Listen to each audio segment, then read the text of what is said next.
My name is Will Carr, and I'm the founder of Genesee Nutrition.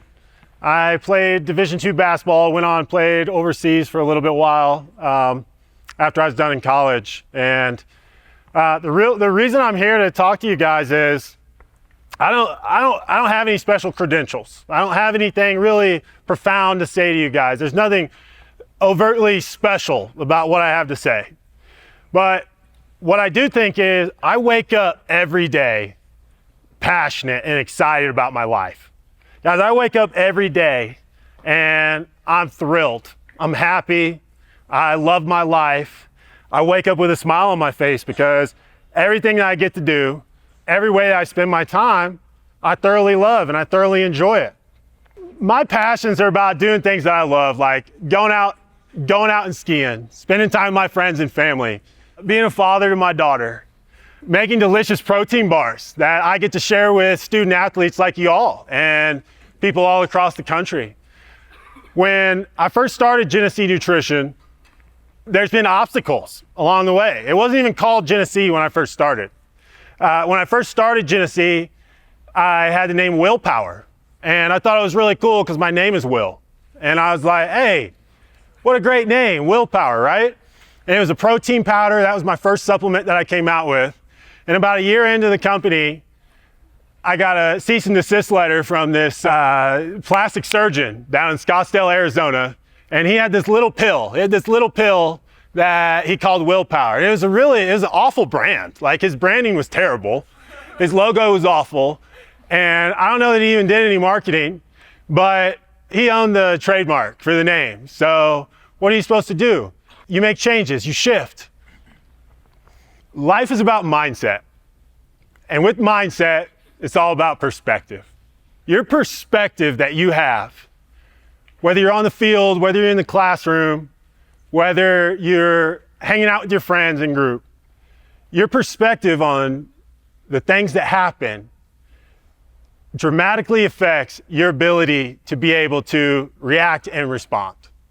When I was growing up, I grew up in a small town in Illinois, the Midwest. Do we have anybody here from the Midwest? Anybody? We got two guys in the back raising their hand. All right, what states are you guys from? Can you tell me? Illinois. Illinois, yeah. You know where Quincy, Illinois is? Okay, that's where I grew up. So I grew up, great family. My parents were really good. They gave me every opportunity, you could possibly imagine.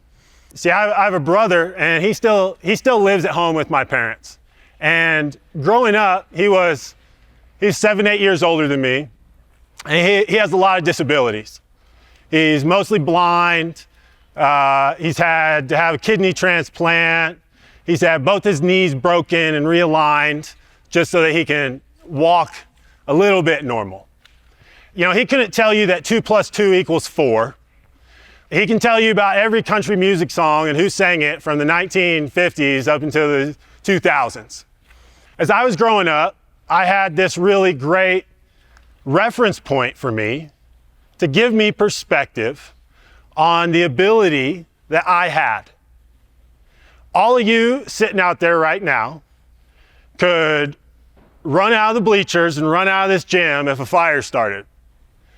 The ability that you guys have to move your body, and not just, you guys are college athletes. Not only do you have the ability to walk down Main Street, you guys are athletic. You have more ability in your body than even the average person. You're also students, and they call us student athletes. We're supposed to be students first. Most of us probably don't see ourselves that way. We all have minds. None of us here are stupid. We all have the ability to think. We all have the ability to problem solve. I've heard this expression before, that if you have the ability to respond, it means you have the responsibility. And so all of us here have a responsibility to not only take care of ourselves, but to also continue to learn and grow and become the best version of ourselves. So when I was 24 years old, almost 25, I had something happen in my life that I definitely was not expected and prepared for. When I was 25, I became the single solo parent to my daughter. So what I mean by that is I have her all the time. I take complete care and responsibility for her. And when I was 25 years old and she was a baby, I'll tell you that wasn't always easy. Like my mindset wasn't at 25, hey, I'm about to be a dad all the time, and I've got to be mom and dad, and I've got to take care of this infant who at that time cannot take care of themselves at all. I had to change all the diapers. I had to do all the feeding. I had to do all of that. I had to quit my job. I had to completely find a new line of work. And that's ultimately how I ended up starting Will Power, which led into Genesee Nutrition. But it's the perspective, it's the mindset that you have when things happen that allow you to take action. You got a question? How did I come up with the bar?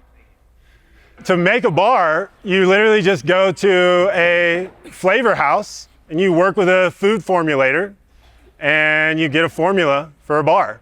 And then you own that formula. I produce it at a contract manufacturing facility. I'm going to take some Q&A at the end. If you want to ask some more like business type operational questions, I'd be happy to talk about those. Perspective of being able to just like, no matter what happens to you, no matter what happens in your life, no matter what's thrown your way, if you have the right perspective, you can turn anything that might seem negative into a positive. My life is epic. When I was 25, that was like the hard point. Now my daughter and I are best friends, and she goes and does everything with me. She goes on sales calls with me. She comes here with me tonight. I homeschool her. Her schedule and the things that she gets to do is so amazing. And I get to teach her how to do things like be entrepreneurial. I get to teach her how to do things that most kids never get to learn how to do. To the point where my 8-year-old daughter, I'm going to brag on her for a second. At 8, she's a published author. She has her own coloring book published on Amazon. And yeah.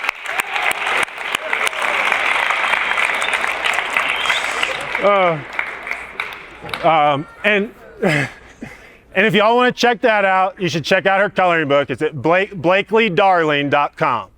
She has no idea how lucky she is even that her name is a brand.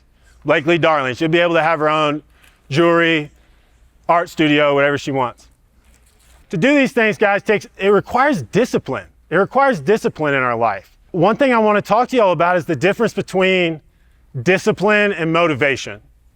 Because it's easy to be motivated for a day. Lots of times we wake up, maybe something exciting happened the night before. We feel motivated to do what we know we need to do. But motivation is an emotion. And most days, you're not going to feel motivated. And if you want to be consistent in pursuing the things that you care about in life, it takes more than motivation. It takes discipline. And what it takes is the discipline to have personal growth. Because guys, whatever success, whatever dreams, whatever aspirations y'all have, success never outpaces personal growth.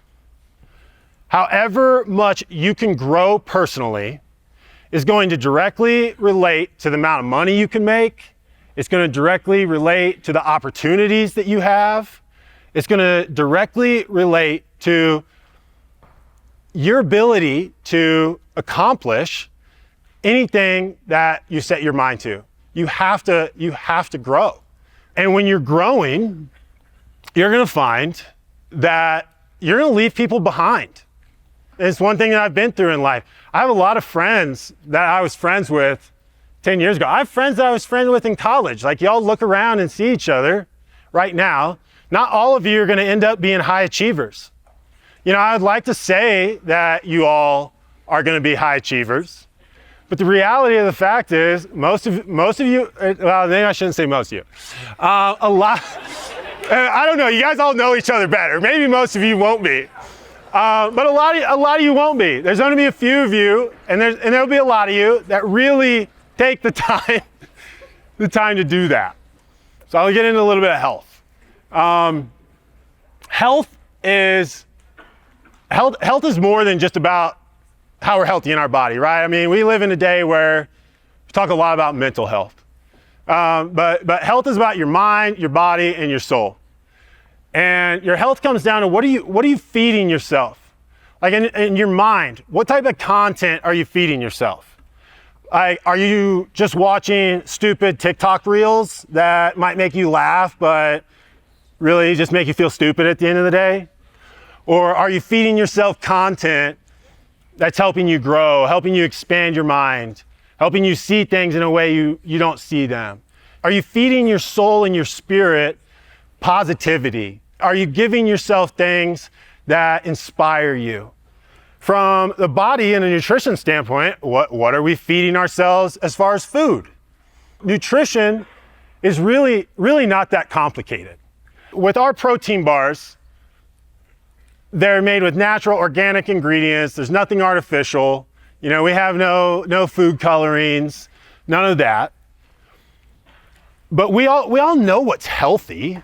I don't need to tell you guys what's healthy. You know that when you go and get fast food or you eat McDonald's, that's not healthy.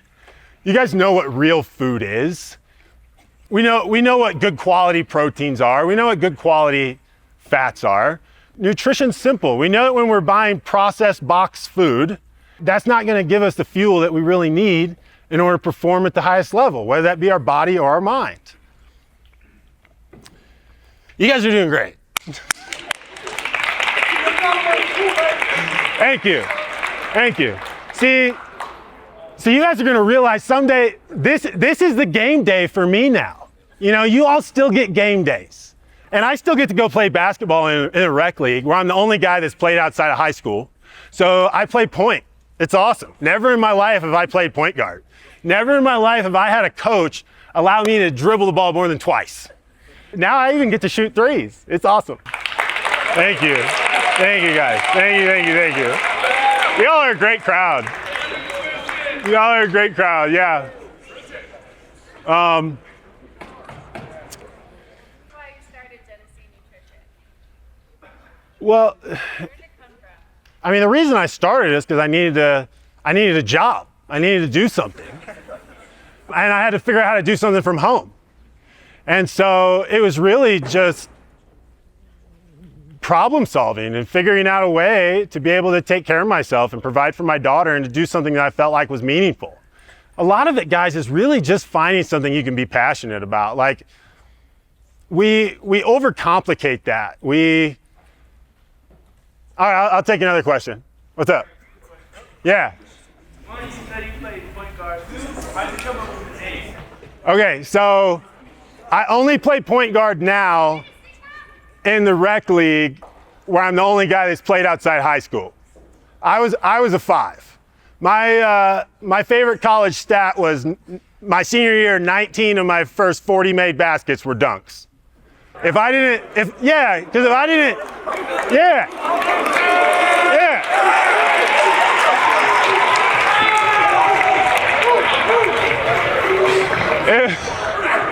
Yeah. There's 3 parts to health, guys. It's exercise, nutrition, and your sleep. Now, you all are, obviously, you're college athletes, so you're exercising all the time. You guys got that down. Whenever you're done with college sports, you're going to have to take that upon yourself, and it's not always easy. But exercise is one of the main 3 core components to being healthy. The next thing is nutrition. What you feed yourself, what we put in our body drastically affects our health. And that's sometimes not always even what we're choosing to ingest. It's what we're choosing to avoid too. So we all know bad foods.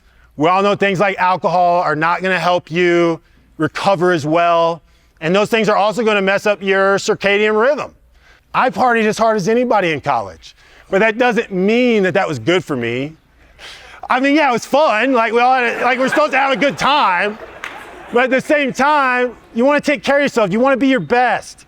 Like, you want to perform at the highest level. What ultimately matters to you the most in life, one of the biggest things we have to face is challenges. And there's two types of challenges. The first type of challenge are the challenges that we choose ourselves. We choose ourselves. So this is like, are you choosing to exercise every day? Like, what are we choosing to read every day? Are we choosing to put ourselves in the best position in order to be able to succeed? And these types of challenges, the challenges that we choose, these are the challenges that build our character. And these are the challenges that are going to determine how we're able to react and respond to the second type of challenges, which are the challenges that choose us. These are the challenges that we don't choose. These are the challenges like a couple of months ago, I was driving down the road. Some guy came and sideswiped me and hit my car. You can get mad, you can get upset. What good is that gonna do? These are challenges like, as I was flying to San Diego this last weekend, because I went to the NAIA annual convention, because we work with some NAIA schools. I was going out there to meet more ADs and like conference commissioners. And as I was flying out to San Diego, first it was my mistake for flying Frontier. I had points and I wanted to use them. So I had a layover in Vegas. It was a short layover, and during that layover, my first leg was late. So by the time I got to the gate for the second one, it had already flown. Like it was, the plane was, I watched it, like as it was like being pushed back, and I'm like, dang. There were several of us that went up to the ticket counter and we had all missed this connection. The other three people that were there with me, they're all complaining, they're all upset. They're like, you need to give us a hotel and like all these types of things.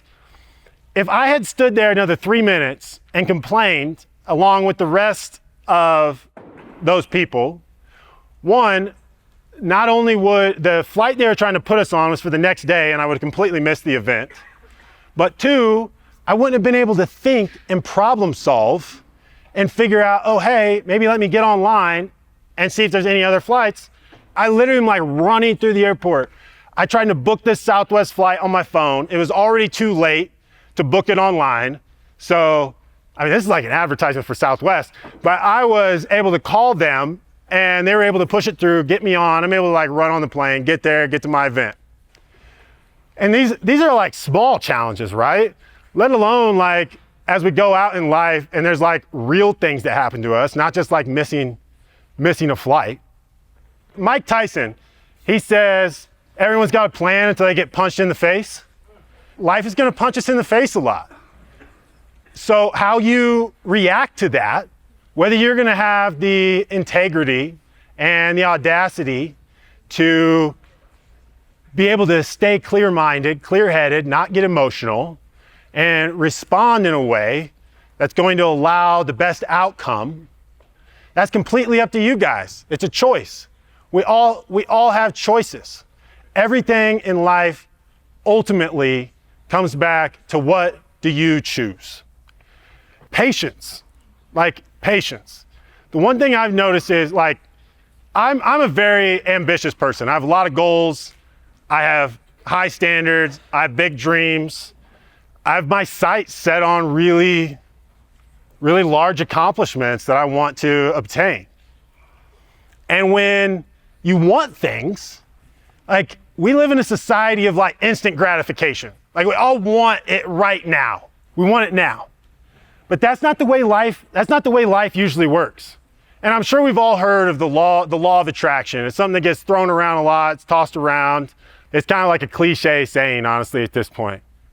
But the way the universe works is if you can be patient and you can show that you're willing to go through whatever roadblock, you're willing to go through whatever adversity, and you're willing to continue to work, even when you don't see the results right away, eventually things happen for you. Delayed gratification leads us into the ultimate success. It's like what Tony Robbins famously says, we all drastically overestimate what we can do in a year, but we drastically underestimate what we can accomplish in 5. And so oftentimes things just take a lot longer than we think they should. And so when you get discouraged, most people quit, most people stop. And that's why people fail at things, because they're not willing to see things out through the length that it takes to truly accomplish our goals. You guys are all about to inherit a world, whether you realize it or not. Any of you, none of your professors are here, so I'm gonna feel free saying this. How many of you use like Chat GPT? Yeah, y'all use AI? No?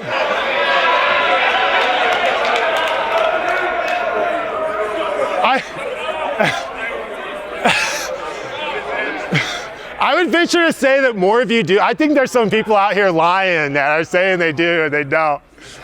Do any of you use Grok? Anybody use Grok on X? That's the one that I use. Okay, anyway, y'all gotta get on board, man. ChatGPT was last year.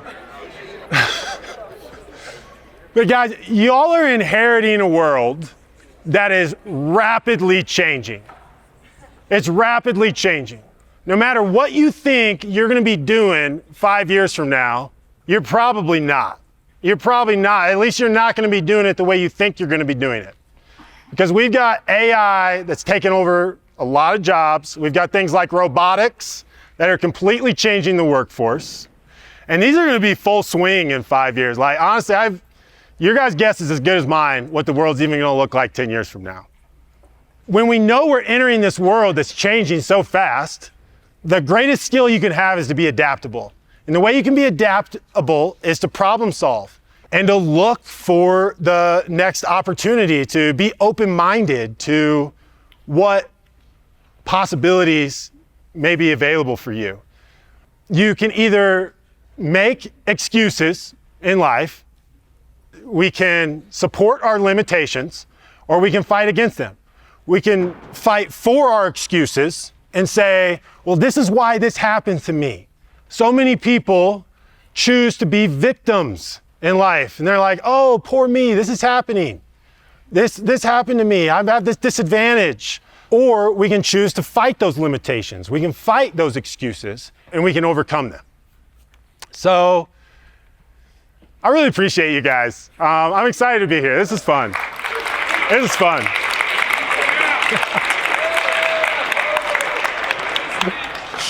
Oh, I had the opportunity to, a month ago or so I was home and I got to go and hang out with my high school basketball coach. He was, my high school basketball coach, he was really intense for me. Like, especially me as a young man, I had parents that were just honestly soft on me. Like no matter what I do, like growing up in sports, my mom would be like, oh honey, like you played so great. And I'd be like, Mom, no, I missed like those, I'd be hard on myself.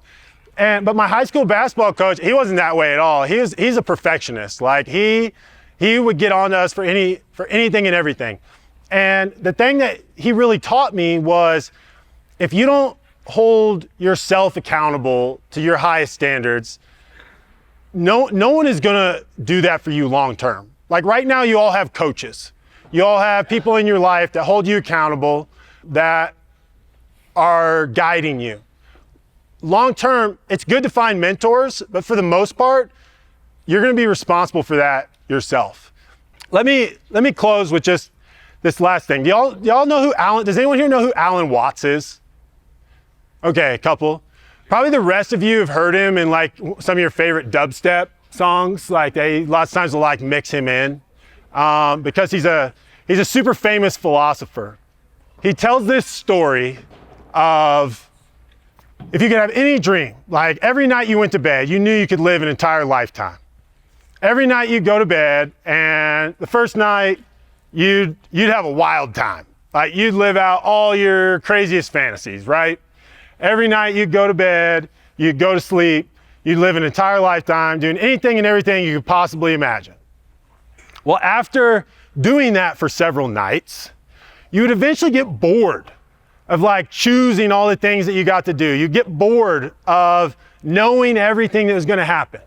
So you would say, I want a few surprises. I want a few surprises tonight. So you'd go to bed, you'd have a dream, and you'd allow a few things to happen to chance. And the next night, you'd allow a few more things to happen to chance. And then every night you went to bed and you went to sleep and you got to dream, you would allow more and more things to happen that you had no idea what was going to happen. Because the ultimate fun of your reality would be the unknowing. It would be having no idea what was going to happen. And eventually you would wake up living the exact life and the exact reality that you have today. That really impacted me. I remember the first time I heard Alan Watts was in like a dubstep song. He was mixed in, and I was like, who is this guy? I gotta listen to some of his things. What I really want for all of you, my goal for coming here tonight it's not to teach you anything that you don't already know. You guys already know the truth. You guys already know what's best. You guys already know how to live with integrity. You know right from wrong. But my goal to come here was to inspire you guys to live a life that you're proud of, to do things that you love, to hold yourself to high standards, to have integrity, and become the person that you admire most. Because to really be happy, to really, really love your life, it's about becoming that person who you admire. All the people that we admire in our life, there's something about them that we either want to have ourselves or we already admire about ourselves. And so that journey of becoming that person that you admire the most, that is the real secret to living a healthy, active, and happy life. And so anyway, guys, from the bottoms of my heart, thank you so much for letting me be here.